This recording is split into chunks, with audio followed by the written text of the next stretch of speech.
Caríssimos amigos e meus irmãos, queiram agitar-se um instante. O mal, ele existe. Por incrível que pareça, muita gente acredita que o mal não existe. Passam a acreditar na não existência do mal e assim se deixam ser guiados, conduzidos, levados justamente pelo mal, pelos caminhos muito tortuosos. Porém, o texto, tanto da primeira leitura quanto deste Evangelho, faz questão de nos dizer que mesmo o mal existindo, não é maior do que a existência do bem. Mesmo quando muitos passam a aderir ao mal, mesmo sem perceber, o mal sempre será destruído pela força do amor do bem. Mesmo existindo grande escuridão sobre o mundo, a claridade do amor de Deus sempre vai banir do mundo toda e qualquer escuridão. Vejamos. Na primeira leitura, muito próxima do Evangelho, do qual assim acabamos de rezar, porque citam justamente duas cidades, tanto na primeira leitura quanto no Evangelho: Zabulon e Naftali. Cidades do qual assim o próprio Senhor comenta da escuridão que existia sobre ela. Porém, que a luz do seu amor foi tão forte e é tão forte que assim baniu a escuridão. Mostra para nós que nós nunca estaremos lutando sozinhos. Nós sempre iremos caminhar, mesmo que não percebendo que estamos distante de Deus, ou caminhando por atalhos que são nebulosos, escuros, caminhos que nos levarão ao sofrimento. Porém, Deus estará muito próximo para nos tirar deste caminho, ou melhor, deste atalho, que não era o caminho de Deus. Porém, veja bem, como ele continua esse texto, e assim nós vamos compreender, de uma certa forma, no amor da fé e pela fé, o porquê que no texto de agora, citando as cidades, Zabulon, Naftali, a situação de qual se existia, ele continua o texto como um texto que é um chamado, tanto para os irmãos Pedro e André, como também para os outros dois irmãos, do qual o próprio Senhor também convida para assim participar com Ele, para estar com Ele, para caminhar com Ele. Por que Deus nos chama? Por que Deus nos convoca para estar na sua presença? Por que Deus faz com que nós possamos nos aproximar dEle? Muitas das vezes deve passar na nossa mente que nós nos aproximamos de Deus porque queremos algo dEle, porque Ele é capaz de nos dar algo que tanto nós necessitamos. Seja ela aquilo que Ele vai nos dar, um bem material ou uma cura de uma enfermidade. E por isso nós colocamos na nossa cabeça humana que devemos nos aproximar de Deus, porque Ele vai nos dar aquilo que nós precisamos. E por incrível que pareça, não é por isso que nós devemos nos aproximar de Deus. E não é por isso que Ele nos chama a estar com Ele.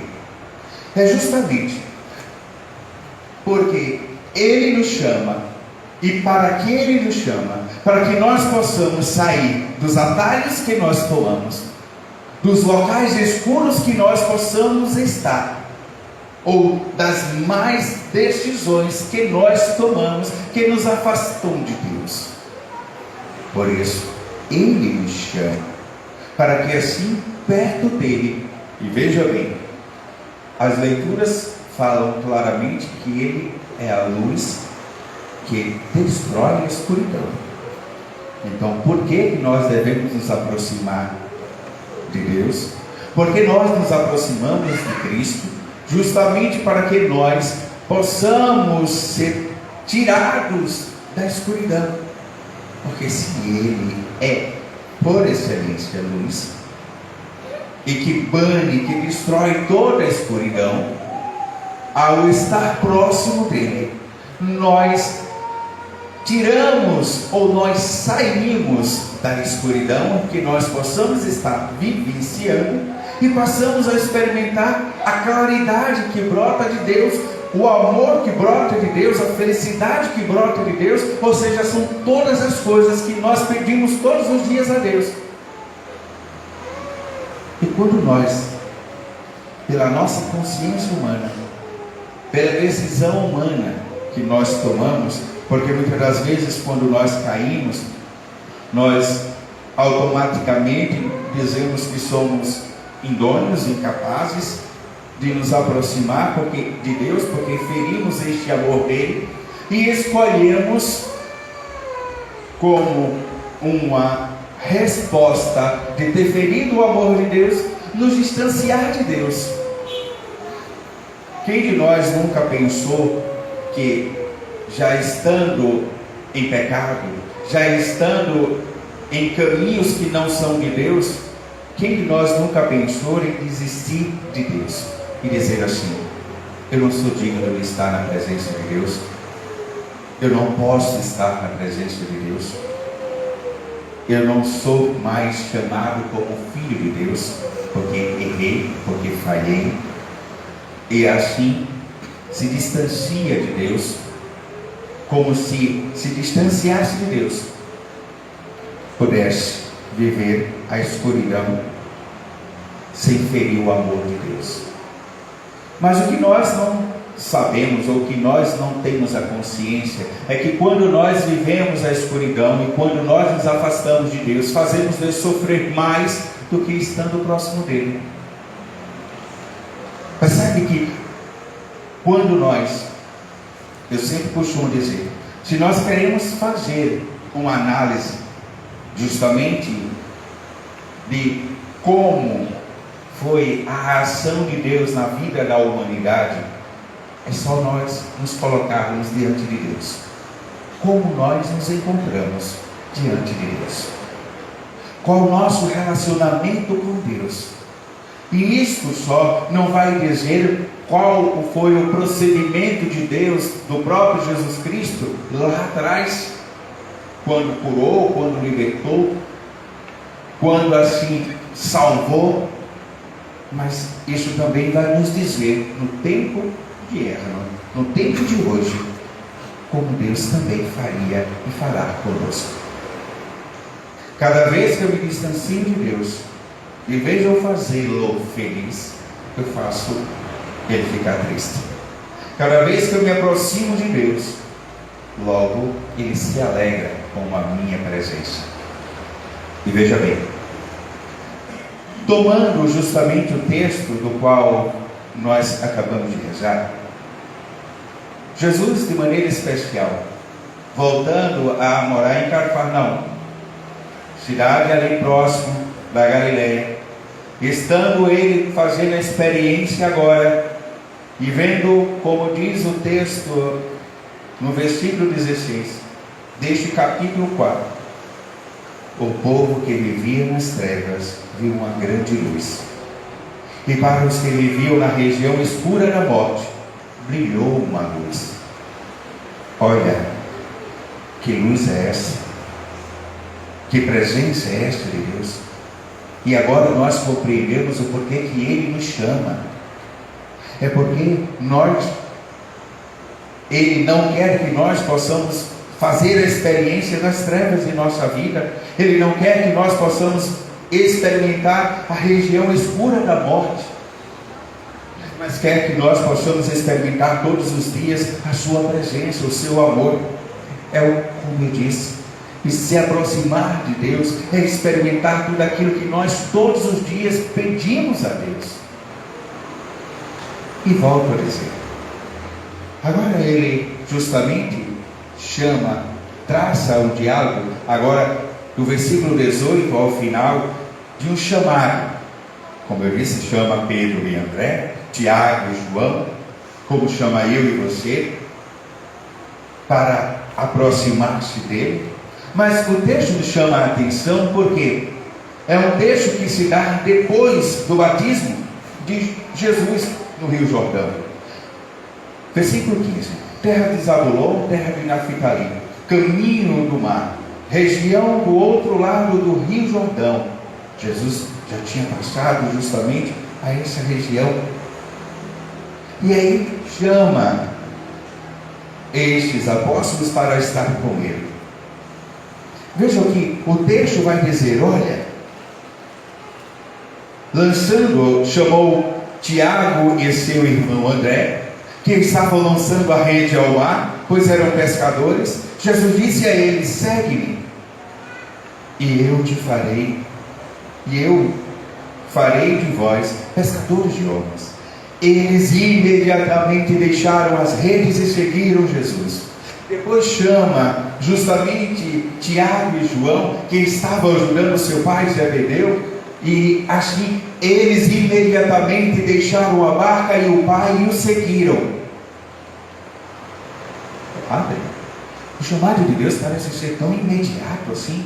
Quando Ele nos chama, quando Deus nos convoca, logo nós nos colocamos de prontidão e saímos imediatamente, somos capazes de abandonar tudo e seguir a voz daquele que nos chamou. Veja bem, o texto coloca e parece ser tão fácil esse chamado de Deus. Parece que Jesus está passando por nós. Imagina, você sentado na sua casa, ou agora indo para casa, o caminho de casa, Jesus para do seu lado e diz, ei, vem e me segue. O que é que a gente vai pensar em primeiro lugar? Em primeiro lugar a gente vai dizer, deixa pelo menos eu chegar em casa para avisar o povo que está em casa que eu vou seguir Jesus. Deixa eu pelo menos ir em casa, colocar um pouco mais de roupa, preparar uma mala para poder seguir alguém. Com estes discípulos não foi diferente. Essa não foi a primeira vez que Jesus chamou estes discípulos. Conta os escritos que esta já é a terceira vez que Jesus chama estes discípulos. Que chamou Pedro, que chamou Tiago, que chamou João, que chamou André. Não foi a primeira vez que Jesus chamou eles. Jesus já chamou outras vezes, como também muitas vezes Ele mesmo nos chama. Quantas vezes Jesus já nos chamou? E quantas vezes nós damos aquela desculpa de dizer, ainda não é tempo, ainda não sou capaz, eu ainda tenho que voltar em casa para avisar aos meus que eu estou indo para te seguir, Senhor. Eu ainda tenho que preparar a minha mala, porque ainda não estou preparado para te seguir. Muitas das vezes nós ouvimos mais forte o chamado de Deus quando nos encontramos em meio à escuridão, às trevas, em apuros, em dificuldades. Porque talvez tomado pela alegria do momento, pela emoção de estar bem, pelo sentimento de estar bem, nós não damos tanto ouvidos àquilo que Deus vai falando aos nossos corações.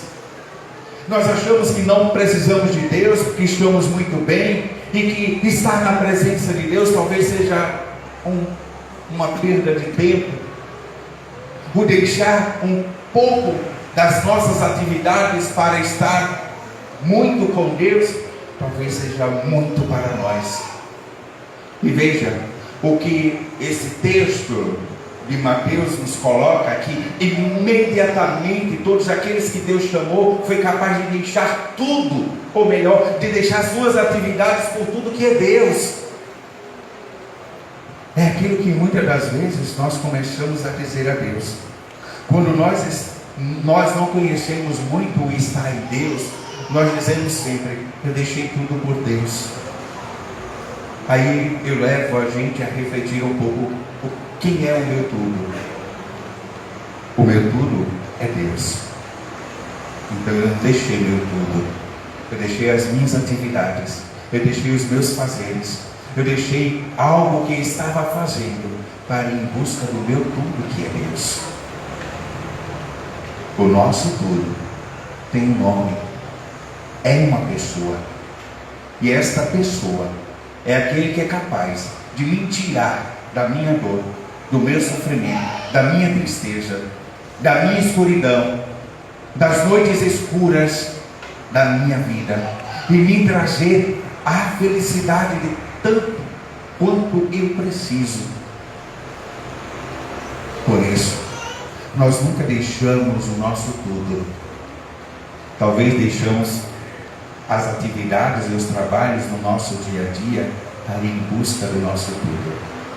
É isso que nós estamos aqui, e por isso nós estamos aqui, porque deixamos toda e qualquer atividade que poderíamos estar realizando neste momento para estar agora com o nosso tudo, que é Deus, para que assim possamos cada vez ser irradiados com essa presença de amor e de luz que tira de nós a escuridão, que tira cada um de nós das noites escuras que nós, por ter escolhido algum atalho, passamos a vivenciar. E por isso, o próprio Senhor sempre vai estar à disposição, alegres, para ir ao nosso encontro, quando assim também nós buscamos Ele, quando nós também nos esforçamos para estar com Ele.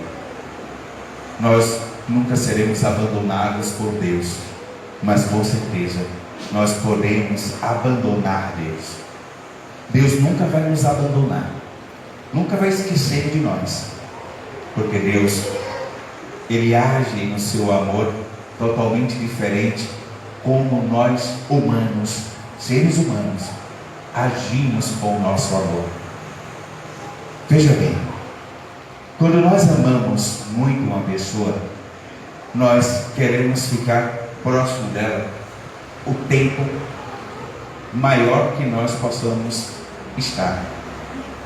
Quando nós não mais amamos esta pessoa, nós fazemos de tudo para manter distância desta pessoa. Talvez não seja porque nós não mais amamos, é que o amor daquela pessoa é tão grande que fere o meu desprezo pelaquela pessoa. E eu, por me sentir tão amado e não ser capaz de corresponder àquele amor grande, o que é que eu faço? Eu me excluo, eu me distancio daquele amor. E não sou, porque eu digo que não sou capaz de corresponder ao tamanho do amor que aquele ser humano, daquela pessoa, é capaz de me amar. Veja se não é a mesma coisa que nós fazemos com Deus, quando ferimos o amor dele. Quando nós ferimos o amor de Deus, a primeira coisa que nos vem na mente é dizer que nós machucamos, ferimos alguém que nós tanto amamos e que nos ama mais do que nós somos capazes de amar. E por isso, a vergonha, o não ser capaz de corresponder a esse amor, me leva à distância. Mas pelo amor e a grandeza de Deus, pela essa presença de amor de Deus, e como Deus é puro amor, Ele vai dizendo todos os dias que nos ama. Ele vai dizendo todas as vezes do que foi capaz de fazer por amor a cada um de nós. Todos os dias Ele vai ser capaz de dizer: olha, você que se afastou de mim, porque acha que é incapaz de receber o meu amor, eu, por amor a você,